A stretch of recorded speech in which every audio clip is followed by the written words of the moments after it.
Right. So my name is Sam Procter. I'm an architecture researcher here at the Software Engineering Institute.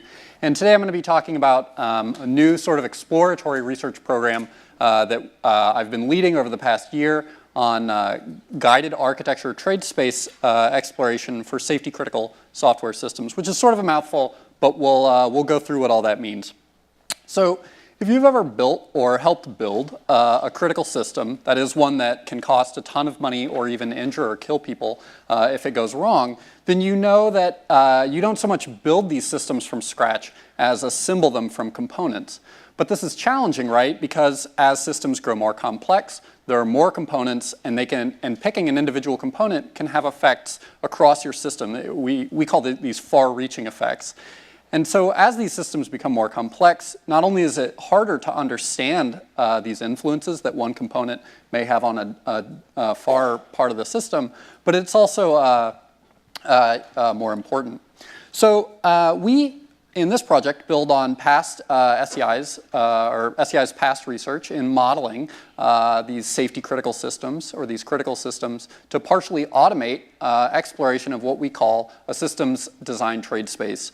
So this automation doesn't actually replace the system designer's expertise. We haven't come up with some algorithm that will design systems for you, but rather it augments that expertise by presenting a huge number of system building options, so-called candidate systems, and then letting the designer select the ones that he or she cares about.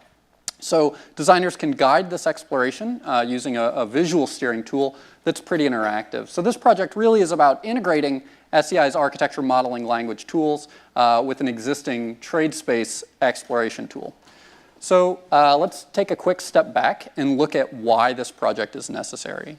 So this chart may be familiar to you. It's one of these classic hockey stick shaped graphs that you've been warned about by researchers all over. In this case, we're looking at the cost of these critical systems, and it's growing at a totally unsustainable rate. And that growth is largely attributable to software.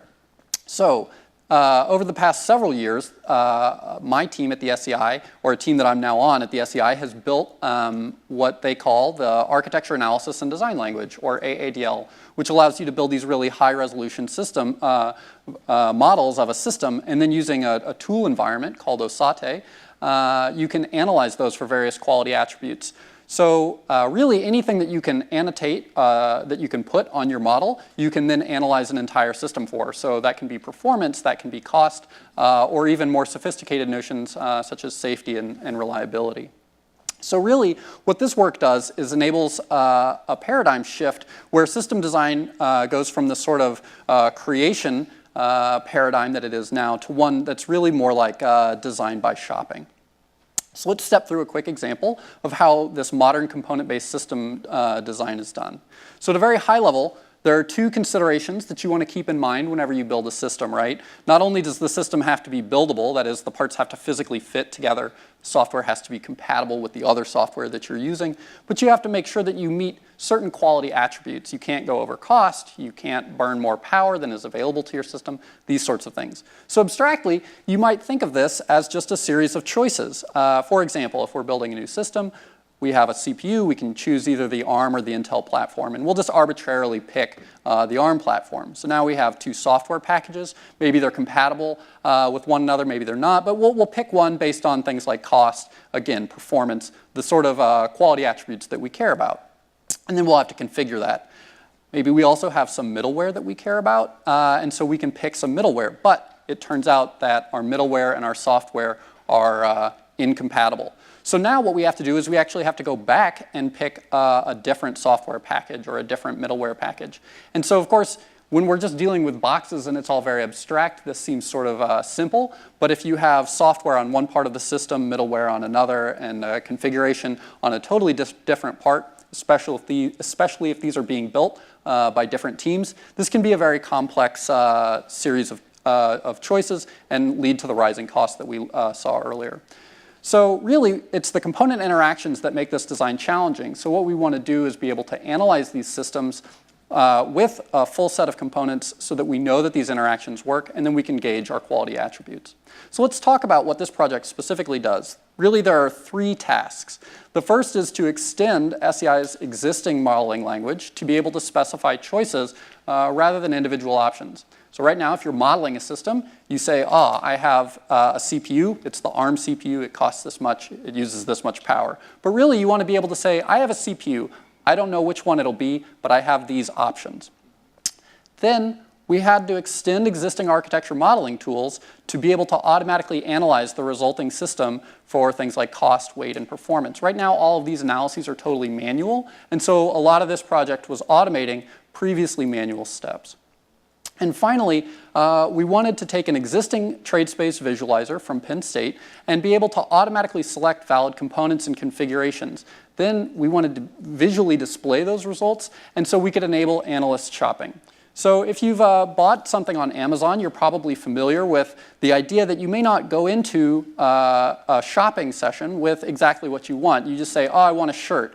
And as you sort of see more shirts, you can filter that. You can say, I've decided I want a striped shirt, or I want a shirt with long sleeves. And so it's this third step here that enables the design by shopping, because you can see the overall trade space. You can pick out the options you like, refine your search, and then see the final architecture that you've decided meets your objectives. So let's take a quick look at what this shopping will actually look like in our system. So in the beginning, there's really just sort of a cloud of brightly colored points. So the trade space for any given system is, as we say, n-dimensional. That is, any quality attribute can be a dimension of comparison. So here we have latency and cost, and then the color and the size of the points, which are a little bit hard to see here, are other dimensions. So we have 4 dimensions shown, but really only 2 are very clear. And so we can see there's a rough correlation, but not an exact one, between the cost and the latency. So each one of these points here represents a system in our hypothetical example. This is mock data, but it sort of gives an idea. So our designer can focus in on a specific area, much the same way you you tell Amazon, I only want to look at striped shirts. The analyst can say, I really only want to look at low latency options. And so he or she can pick a section of this graph and zoom in on it. So ATSV will then restrict the parameters that it sends to OSATE to generate systems in this area. And it actually learns what inputs correspond to what outputs using some sophisticated evolutionary algorithms. So you can zoom in on it, and we've zoomed in on that part of the graph here. And you can see that there are a bunch more options here, more than were on the previous slide, and they're in the specific area that we were looking at earlier. So maybe one of these options now is good enough, and we want to look more closely at it. And in that case, you can just click it, and this is a screenshot. This is all screenshotted in the ATSV tool. But what you're looking at here is the exact configuration for this specific architecture. So now we've taken a candidate architecture that has one option for all of the choices that we defined earlier. We said our CPU could be any of these, our networks could be any of these. Now we have a specific choice for each one of those, and we can see how to build the system and the exact performance characteristics that we care about. So like ATSV, our work in this area is publicly available. We anticipate a number of collaborations with academics and system designers in industry, and so we've pushed to make all of this publicly available on GitHub. We don't have any publications yet. We're running the experiments actually right now. So we don't have to use mock data on this stuff. But if you want to play with these tools, not only are they available in source code on GitHub, but you can install them directly into the tool environment that I mentioned earlier. So let me sum up. In this project, we've connected a number of technologies to enable what we call design by shopping for critical system design. In the future, as more analyses are added, these can be more dimensions in that trade space. So if you can come up with some quantifiable analysis of really anything, even potentially abstract ideas like system security, you can plug that in using our tooling environment, and it can be just another axis. So you can see how cost affects that security, or how weight or performance. So I think I have a little bit of time left. Let me know what questions you may have.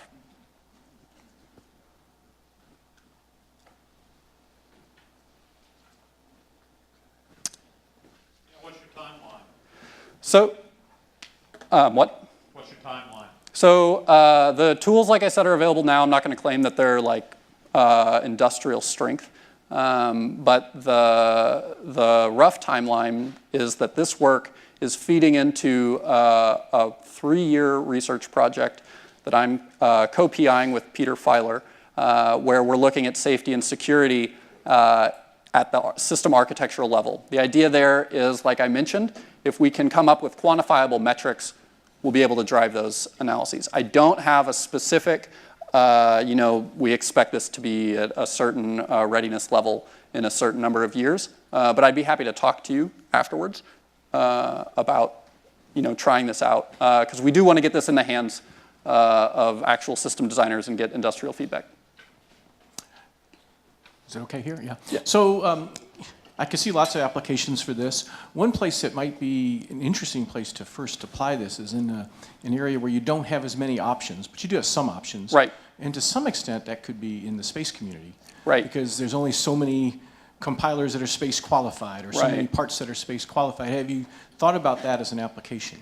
So we haven't looked at stepping into specific industries yet. I will say that one thing that sounds very attractive about space and really all highly regulated fields is that you need a ton of data on every component, right, to make all this work. Right. And so if that's hidden, in sort of proprietary data sheets or whatever, it is less useful and it is harder to get in this visual space. Okay. So yeah, definitely reaching out to space and the space community would be great because I think they have that sort of information available. Yeah, thanks. Yeah.